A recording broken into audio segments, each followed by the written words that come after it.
সুন্দরী স্ত্রী প্রিয়াঙ্কা চোপড়া। বুড়োরা জানে না চোপড়া কি, মনে হচ্ছে মাছের চোপড়া। বিশ্ব সুন্দরী প্রিয়াঙ্কা চোপড়া। আল্লাহ, এমনও যদি বউ ঘরে থাকে, দেখেন না চলচ্চিত্রের নায়ক নাকি দেখি তো মাঝে মাঝে খবরে, পরিমণি কার বউ, সে পরিমণিরে থুয়ে বলে আর একজনের সাথে কি দিয়ে বেড়ায়, নষ্টি করছে। এত সুন্দরী বউ ঘরে থাকতেও যদি আর একটা মহিলার সাথে প্রেম হইয়া যায়, ওইটা যদি আলকাতরাতুন নিসা কাউসাও হয়, একেবারে কাজলি খাতুন নাম বিশ্ববিখ্যাত হাবশি কালা, তাও যদি তার সাথে সম্পর্ক হইয়া যায়, হারাম প্রণয় হইয়া যায়, ওই ডেরে সাইডে আসা বড় কঠিন। এজন্য নবী কয়, আরে হালাল ধরা যত সহজ, হালাল ধরা যত কঠিন, তার চাইতে হারাম ছাড়া কঠিন। আর কঠিন কাজ, কঠিন ইবাদত করতে পারলেই নাকি বেশি পাওয়া যায়। তাই নবী বলেন, ইত্তাকিল মাহারিমা তাকুন আবাদান নাস। ও মুসলমান, সবচেয়ে বড় আবেদ যদি হইতে চাও, হারাম কাজগুলো দেখে দেখে ছেড়ে দাও। ব্যবসা হালাল না সুদ হালাল? পিছনালারা কয় না, ব্যবসা হালাল না সুদ হালাল? ব্যবসা হারাম না সুদ হারাম? ব্যবসা করা সহজ, ব্যবসা করা। সুদে কারবারের অভ্যাস থাকলে ব্যবসায় তৃপ্তি পায় না, ব্যবসার টাকায় তৃপ্তি পায় না। 2 মণ চাইল বেচলি 20 টাকা লাভ, আর 2 মণ চাউলের দাম 4000 টাকা, এক জায়গা দিয়ে দিলি মাসে 400 টাকা। সুবহানাল্লাহ, আছে না নাই? 1 লাখ টাকা দিলি মাসে 10,000, 1 লাখ টাকার পুঁজিতে নিয়মিত মাসে 10,000 টাকা আসবে, এটা শিওর না, কিন্তু সুদের পাল্লা গাইলে 10,000 টাকা কনফার্ম। ঠিক কি ঠিক না? আরে যদি 10,000 টাকা মাসের শেষে না দেয়, তাহলে এবার হবে 1,10,000, আগামী মাসে হয়ে যাবে কত? 11,000। ঠিক না? এই 11,000 না দিলে পরের মাসে আরো 100 টাকা বেড়ে যায়।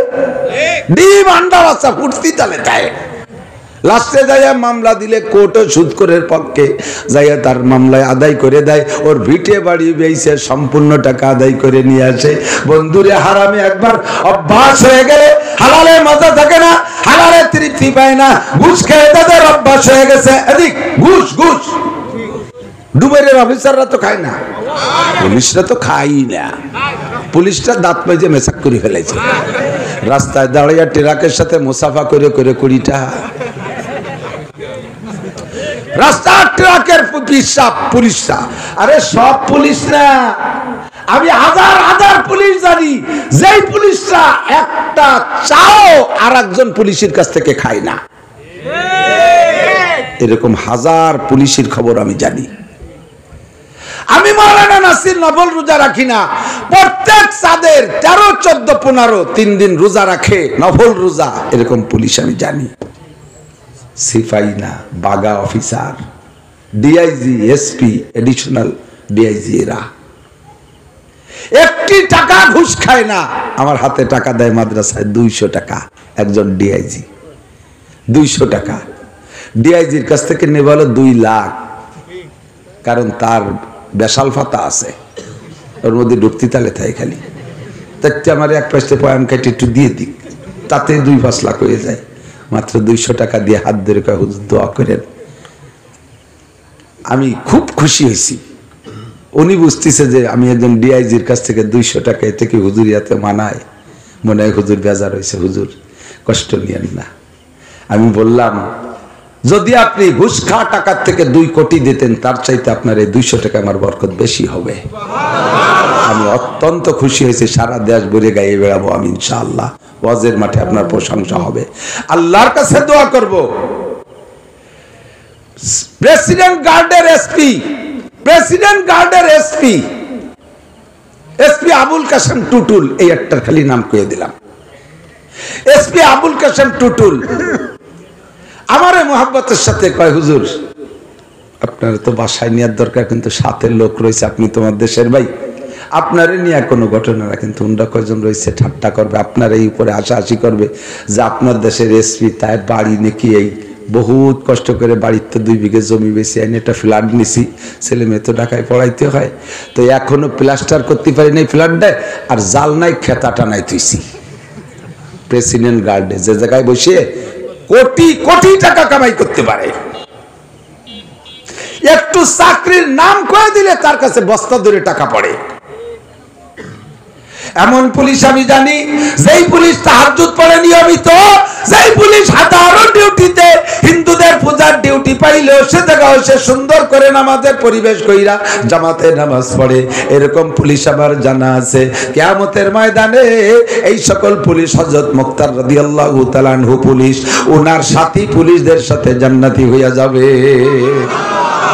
ইত্তাকিল মাহারিম, খালি পুলিশটা ঘুষ খায় না, দোষ খালি পুলিশ গে। এর চাইতে বড় বড় ঘুষখোর অন্যান্য চেয়ারে আছে, জোর হলো না? এত বড় দাড়ি, কপালে টিক্কি হয়ে গেছে, নামাজ পড়তে পড়তে দাড়িতে মেহেদি লাগাইয়া পুপাড়া লাল করে ফেলাইছে। মসজিদের ইমাম সাহেব 2 টন মাল পাইছে উপজেলাতে, ওই 2 টন মাল ওনার কাছে ডিও হবে, ডেলিভারি অফিসার উনি, ওনার কাছে ডিও হবে, ডিও লেটার ওনার কাছে নিয়ে দেশে, উনি মোটে সই করে না।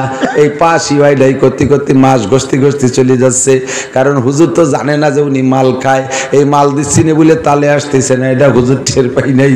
গস্তি গস্তি লাস্টে চলে গেছে, সেক্রেটারি রেড সিগন্যাল দিছে, ও হুজুর যদি মাল না আনতে পারো তাহলে তোমার চাকরি খাইয়ে দেবো। হুজুর জিব্বায় পানি নাই, কান্তি কান্তি যে কয় স্যার আপনার পায়ে ধরি, আজকে একটা সই দিয়ে দেন, নইলে আমার চাকরি থাকবে না। ধরে ফাইল ধরে 3 ফাইলের তলে থিয়ে দেখা, যাও ওই বাসায় একজন দাঁড়ানো, ওর সাথে দেখা করি আসো। ওই অফিসারের একজন মুনকার নাকি ওই ধারে পায়খানার ধারে দাঁড়ানো, তাই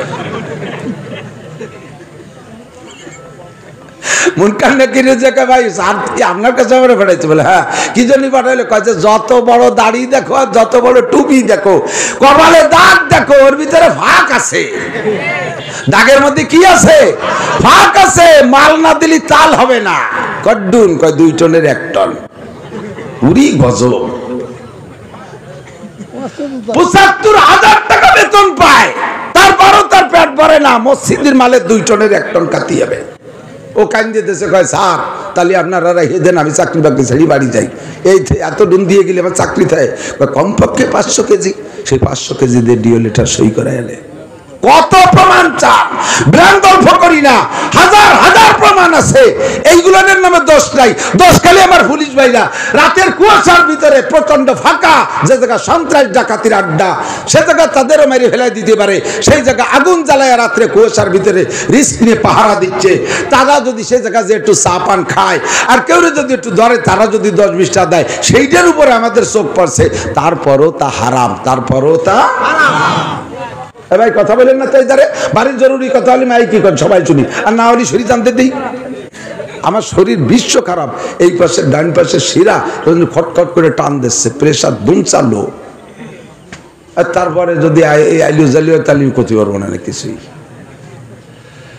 আল্লাহ, এই কথা করতে গেলি যে কথাটা জেনে আসছিল, একটা কথার সাথে কথা আসে, সেটা লাইন কেটে যায়। ইত্তাকিল মাহারিম, হারাম ছেড়ে দাও, হারাম ছেড়ে দাও।